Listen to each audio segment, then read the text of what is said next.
One of the questions I'm asked more than almost any other is this: can a marriage really survive betrayal? Maybe that's the question you're asking today. Maybe you've recently discovered an affair. Maybe you walked in on your partner searching for pornography or stumbled across it. Maybe it was years of sexual behavior that has been hidden. Or maybe you're several years into your recovery and you're wondering, are we going to make it? Well, if you and I were sitting together over coffee, I'd ask you to tell me your story. And you might say something to the effect of, I don't even recognize my marriage anymore. Or maybe I don't know who my husband is or who my wife is. Perhaps I don't know if I can ever trust him or her again. Friend, those are honest questions, and they're questions I've heard thousands of times over the last 25 years. Here's what I've learned: some marriages heal after betrayal, and some don't. But surprisingly, the betrayal itself isn't what determines the outcome. The real story begins after discovery. It's what happens next that often determines whether a marriage slowly heals or slowly falls apart. Today, I'd like to share what I've observed after walking with couples for more than 2 decades. Welcome to Restored Heart Coaching. I am Karen Crawford, a Christ centered betrayal trauma coach, and I've had the privilege of helping women recover after infidelity, pornography, um, emotional affairs, and other forms of intimate betrayal. I've watched marriages end, and I've also watched many more marriages become healthier than they ever were before the betrayal. Not because the betrayal was somehow good or necessary. It wasn't. It was devastating. But sometimes the crisis became that catalyst that finally forced both husband and wife to address those years of hidden pain and unhealthy patterns and brokenness that had been quietly growing beneath the surface. So, I do want to say something very important. Not every marriage should be saved. If there is ongoing abuse, coercive control, repeated deception without the accountability or danger, safety is your first priority. But for many couples, where both people are willing to do the work, healing really is possible. I remember sitting in a group with a woman who looked completely exhausted. She told me, Karen, I don't think I have another year in me.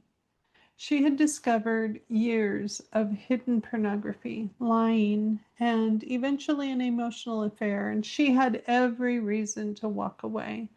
Instead of making an immediate decision, she did something incredibly wise. She took out her calendar and she circled a date almost 2 years into the future. Her youngest child would graduate high school that spring. She said, I'm going to spend the next 2 years healing myself, watching what my husband decides to do, and then I'll decide. Notice what she didn't say. She didn't say, I'm staying forever. She also didn't say, I'm leaving tomorrow. She simply gave herself permission to slow down. And over those 2 years, she watched. She watched her husband enter recovery, not because she forced him, but because he chose it. He found a certified sex addiction counselor and joined a men's recovery group. He became radically honest. He became accountable. He became accountable. He learned empathy. And little by little, that trust began growing. He became trustworthy. Today, they're still married 6 years later. Would I promise that ending to every woman? No, absolutely not. But I do tell you that story because none of us knew what was possible 2 years after discovery.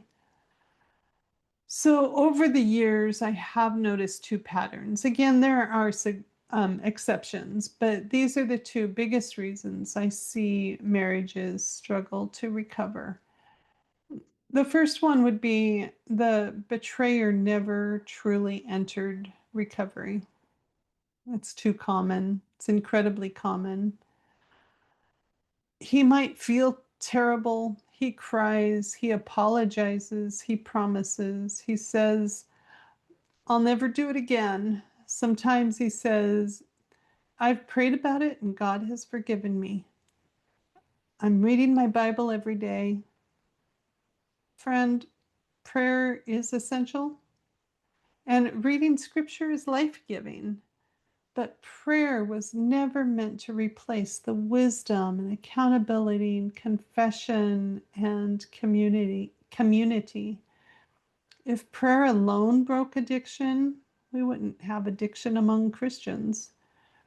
Recovery requires humility. It requires us saying, I cannot do this alone. The men I see succeed in this are rarely the strongest men, but they are the most teachable. They find mentors, they find counselors, they find recovery groups, they find accountability. They they stop managing appearances and they start pursuing transformation. The second reason would be the betrayed wife never fully heals. Now, this one's much harder to talk about because I want to be incredibly careful.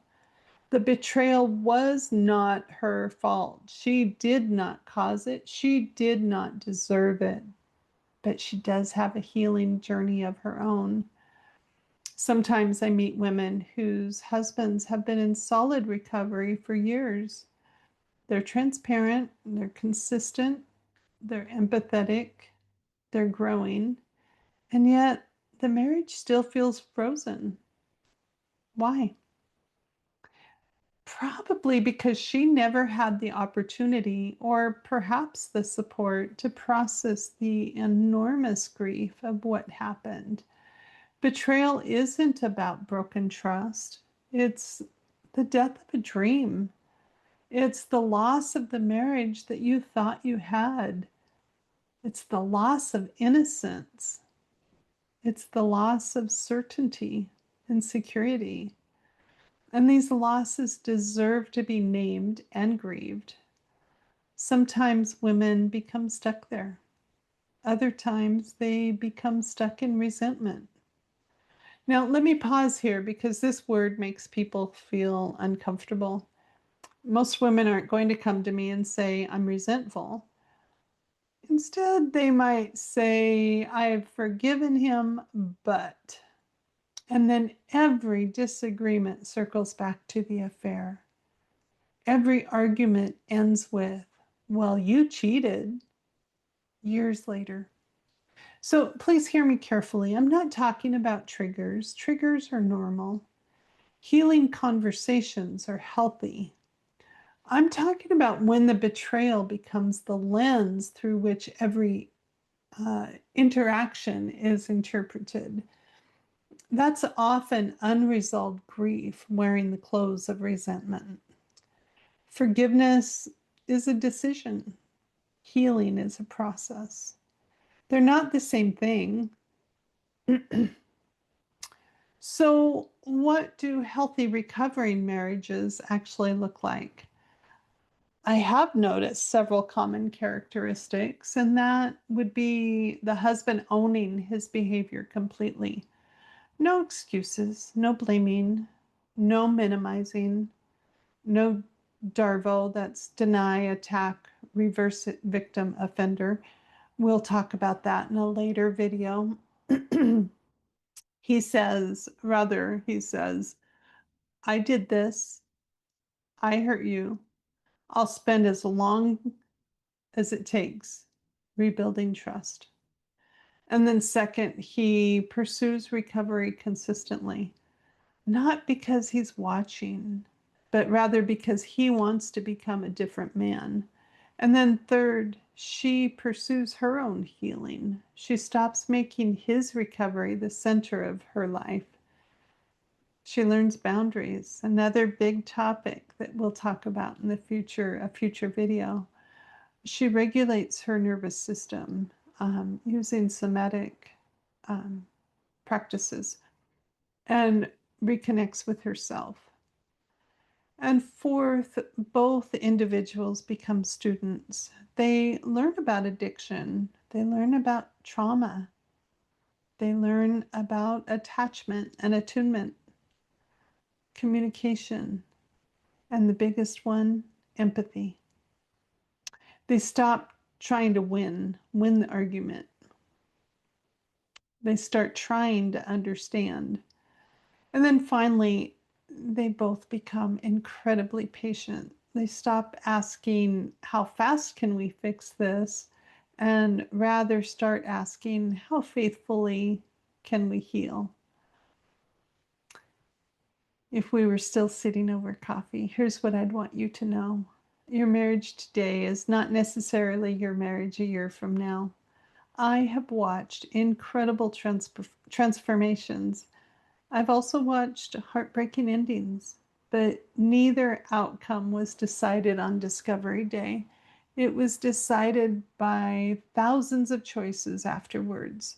His choices, her choices, and their willingness to heal. Friend, don't rush to write the end of your story. Watch, learn, heal, pray, and gather information. And then let time reveal character. So if you're wondering if your marriage can heal, or if you're trying to discern what healthy recovery looks like, I would love to walk alongside of you. Through betrayal trauma coaching, I help individuals move from confusion to clarity, from fear to confidence, and from surviving to truly healing. I offer a complimentary consultation where we can talk about your unique situation and determine what step is right for you.